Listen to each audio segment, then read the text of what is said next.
The men, they are a rare breed who founded this great land. They fished and trapped the waterways from the coast to far inland.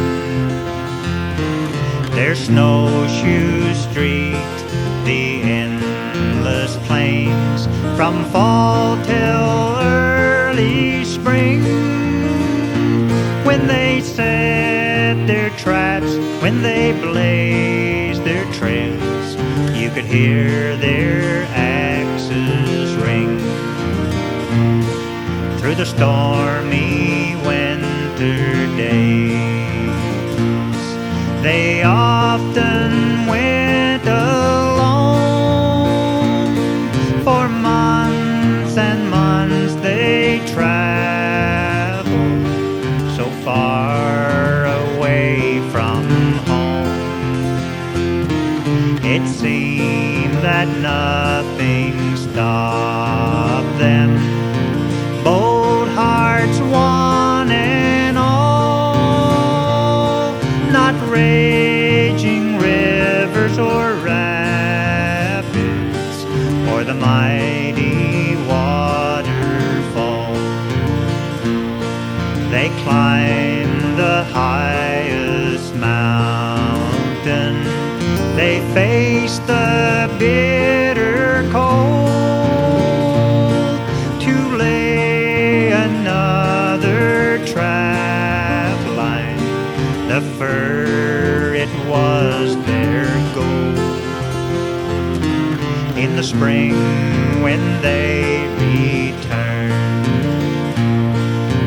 to their loved ones dear, who with happy hearts and shouting were always waiting there.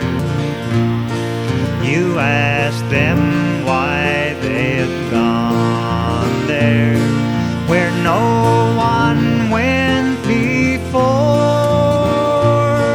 It's easy to explain, sir, we sons of Labrador. Now we don't claim the credit for those men true and bold. Their names are stamped upon this land, their story has been told. Those men, they are our fathers, and we can't ask for more. Their heritage we proudly claim, we sons of Labrador. Their heritage we proudly claim, we sons of Labrador.